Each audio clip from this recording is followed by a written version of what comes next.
Hi everyone, this is Toshio Okada, Princess Mononoke directed by animation director Hayao Miyazaki, to the first 10 minutes that makes Princess Mononoke 10 times more fun. This is the title scene of Princess Mononoke. As you can see, a huge text that says Princess Mononoke comes out on a screen, and you can see the patterns drawn in the back of it, right? This is a clay mask. It's a type of mask which has been excavated from a ruin of Jomon period and worn by its people, a mask made by burning its surface. These are the pictures and you can find these images on Google. If you look in the back of the title scene, you can see these patterns. Even the storyboard says these are patterns painted on a clay mask in red-orange, but you can't really tell what it is by a glance, can you? So I got rid of the text Princess Mononoke out of this image. Now this is it. Even so, you can't tell what's drawn here, so to make it more clear, how about I trace these lines? I hope it's more visible now. Can you see? So what's this? It's actually an image of a monster with one eye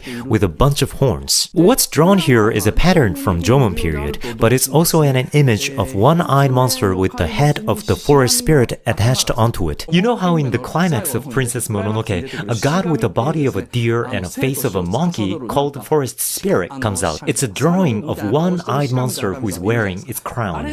This pattern was drawn in order to pass on the story of Ashitaka to future generations. Now, one eye stands for forging iron. In the past, people who lived in the mountains forged iron by mining for iron ore and iron sand and melting them. Because they stared at those burning forges with one eye closed, eventually all of them became blind. That's why there are many legends all over Japan which claim that there are one-eyed monsters living in mountains, and those legends usually originate from places where you could find mines. So think of it as a rule in Japan that blacksmiths are always one-eyed. And this picture represents a blacksmith who lost one eye. Meanwhile, it also represents that the person in the picture killed a god of the forest and received its horn. I'll talk more on the second half, but Princess Mononoke was a revenge match against Nausicaa of the Valley of the Wind, which Miyazaki didn't see as a complete success. Nausicaa of the Valley of the Wind was a fantasy, and Miyazaki took the same plot of that movie and made it into Princess Mononoke, but this time in more realistic approaches. So the two movies correspond with each other. For example, in the opening of Nausicaa of the Valley of the Wind, you can see a tapestry on the screen that has been depicted in the future when Nausicaa's life has already become a legend. Then real Nausicaa appears on the screen for the first time in the movie by overlapping with the tapestry. Just like that, the image of the first appearance of Ashitaka in Princess Mononoke overlaps with the image of Ashitaka's legend depicted on the clay mask. So the two movies introduced the main characters in the exact same manner. Well, it was a lot more obvious in Nausicaa because you see the tapestry of her and then real Nausicaa appears. But you know, since Miyazaki made Princess Mononoke thinking, oh,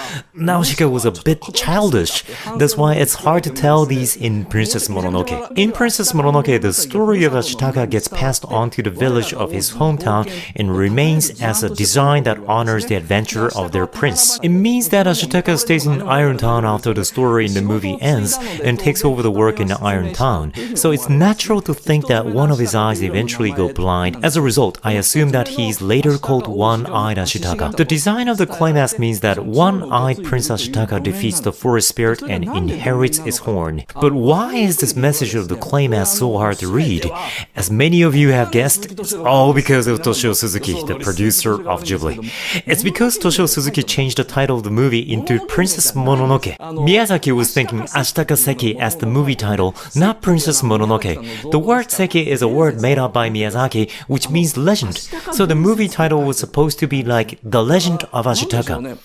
If this was the title, then people would have thought, oh, then Ashitaka is the main guy. But at one point, the title changed. Well, no, it's not okay to do such things. And that has been proven by how the movie title changed to Princess Mononoke. It changed the impression of the viewers a great deal. And Miyazaki hated this idea, but Suzuki forced it by officially announcing it during Friday Roadshow. Just imagine if Nausicaa of the Valley of the Wind is suddenly titled Giant Monster Omu. What would you think? If that was the title, people are gonna think, oh, this must be a story where people fight this monster Omu, or question, who's gonna beat this monster and how? Or wonder, so, those Omu go back to the forest? But they're still alive. So, who's gonna fight them next? You see, people start expecting a movie like Godzilla. On the other hand, what if Godzilla was titled The Agony of Dr. Serizawa? Then again, it sounds like a totally different work, like a literary work. That's how much impact titles hold on work. The Legend of Ashitaka would have been an easier title for the audience to understand the movie better, but too bad, now it's called Princess Mononoke. So instead, Miyazaki left many cautionary notes by inserting scenes that were identical to Nausicaa to tell us, hey guys, you know what these mean, don't misunderstand.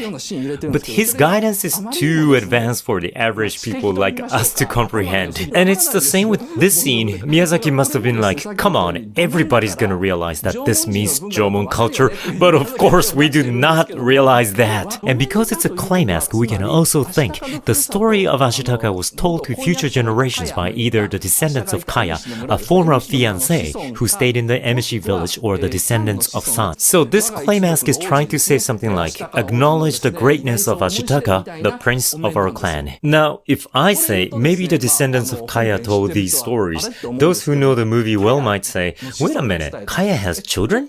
No way, she said she'd always love Ashitaka and no one else. Here's the thing, Kaya does have descendants, and actually the movie indicates it, except it's portrayed in a way we don't notice. So the purpose of the first half today is to unravel those numerous foreshadowings in the movie which many people may not be aware of. Now in the next scene, the main character Ashitaka appears.